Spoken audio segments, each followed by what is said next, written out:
बच्चों, अब आप इस पाठ से संबंधित अति लघुत्तरात्मक प्रश्नों को समझ लीजिए। प्रश्न 1 है, पढ़ने, देखने और सुनने की तीनों सुविधाएं किस जनसंचार माध्यम में है? उत्तर इस प्रकार है, पढ़ने, देखने और सुनने की तीनों सुविधाएं इंटरनेट में हैं।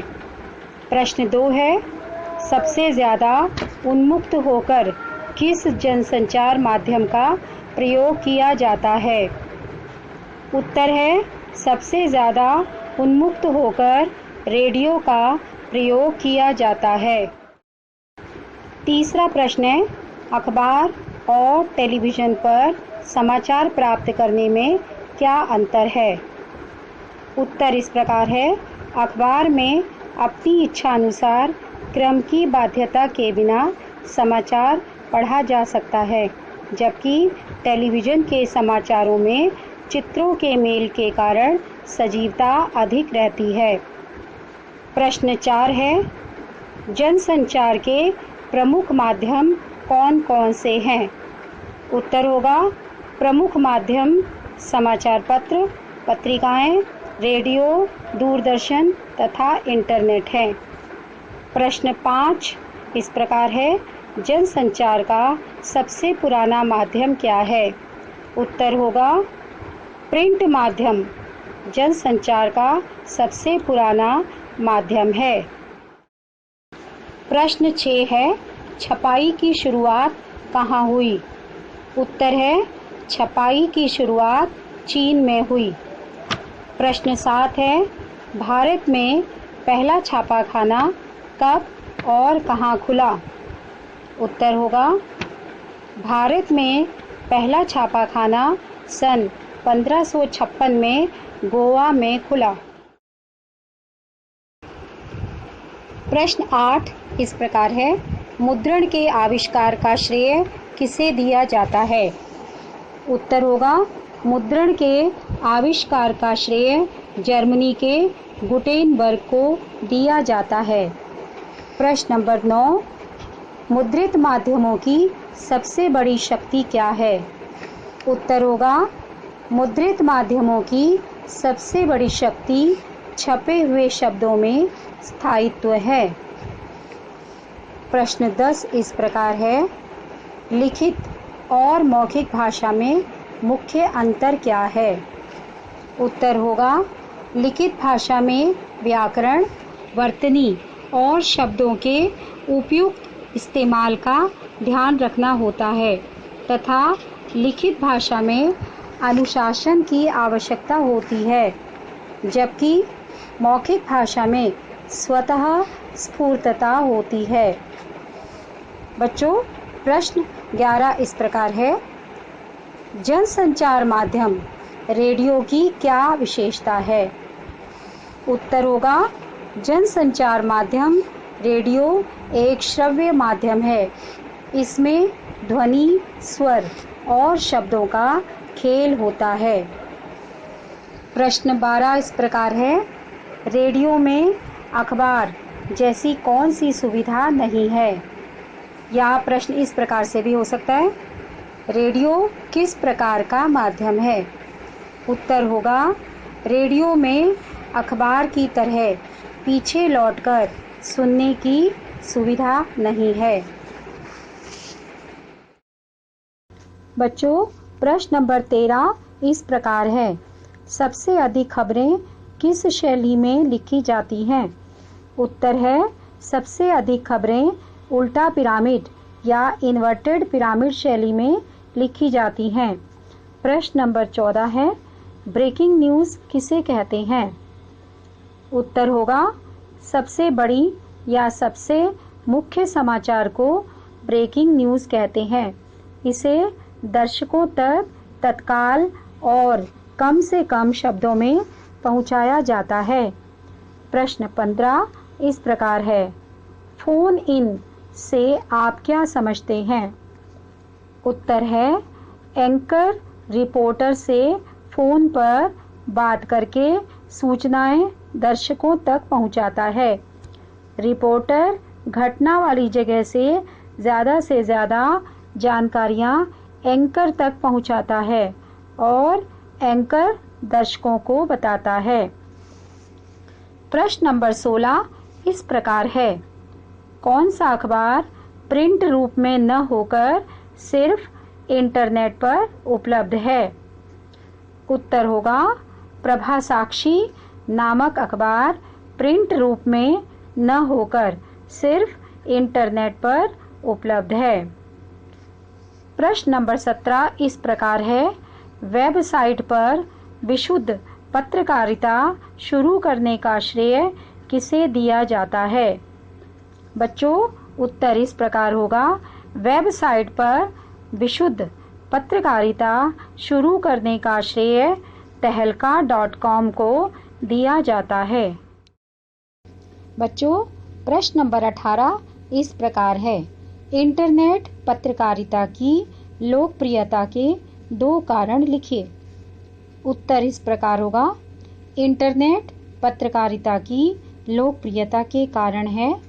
पहला, इसकी पहुंच दुनिया के कोने कोने तक है तथा इसकी रफ्तार बहुत तेज़ है।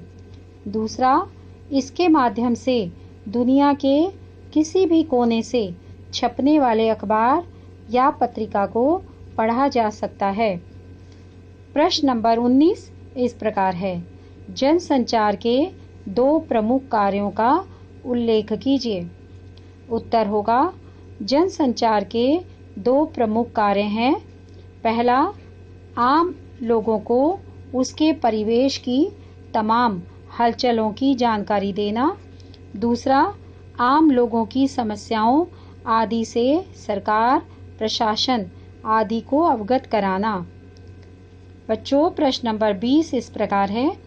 इंटरनेट माध्यम के 2 लाभ समझाइए। उत्तर होगा इंटरनेट माध्यम के 2 लाभ इस प्रकार हैं।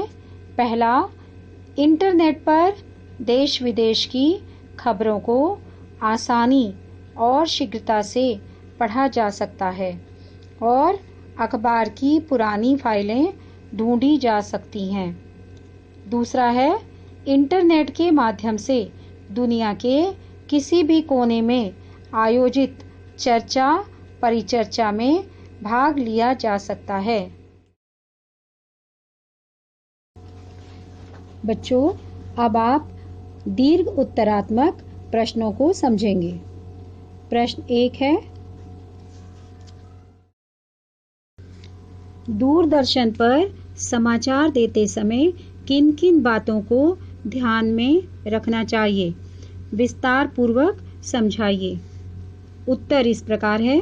संचार माध्यमों में दूरदर्शन की भूमिका अत्यंत महत्वपूर्ण हो गई है। आज दूरदर्शन जनसंचार का सबसे लोकप्रिय और ताकतवर माध्यम बन गया है।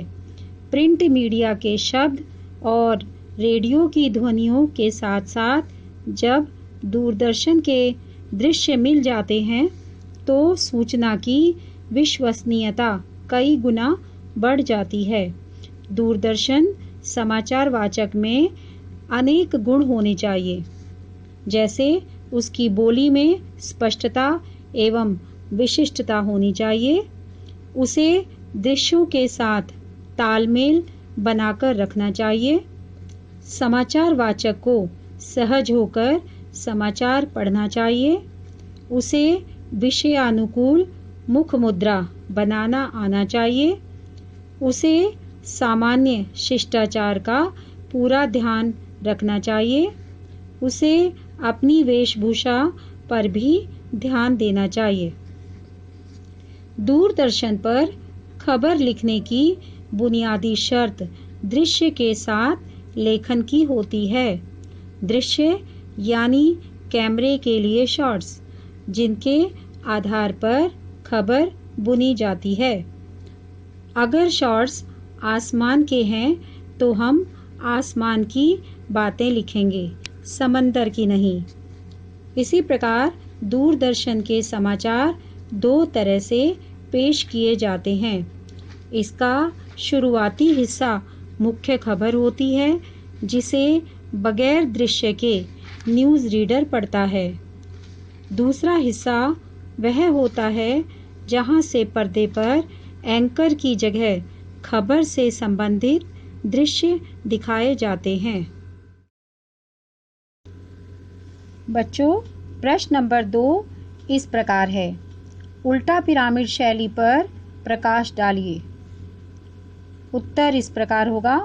उल्टा पिरामिड शैली में समाचार के सबसे महत्वपूर्ण तथ्य को सबसे पहले लिखा जाता है और उसके बाद घटते हुए महत्व क्रम में अन्य तथ्यों या सूचनाओं को लिखा या बताया जाता है।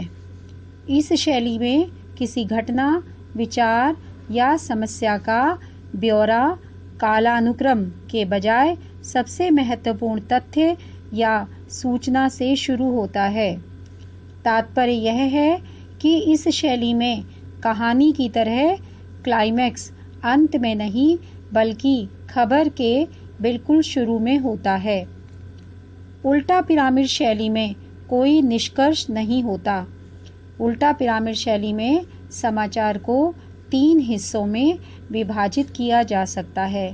पहला इंट्रो, दूसरा बॉडी और तीसरा समापन। समाचार के इंट्रो को हिंदी में मुखड़ा भी कहते हैं। इसमें खबर के मूल तत्वों को शुरू की 2 या 3 पंक्तियों में बताया जाता है। यह खबर का सबसे अहम हिस्सा होता है। इसके बाद बॉडी में समाचार के विस्तृत ब्यौरे को घटते महत्व क्रम में लिखा जाता है।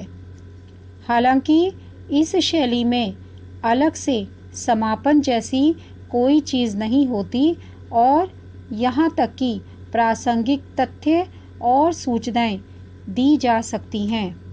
अगर ज़रूरी हो तो समय और जगह की कमी को देखते हुए कुछ लाइनों या पैराग्राफ को काटकर हटाया भी जा सकता है और उस स्थिति में खबर वहीं समाप्त हो सकती है। आशा है बच्चों आपको लघु और दीर्घ प्रश्नोत्तर समझ आ गए होंगे। धन्यवाद।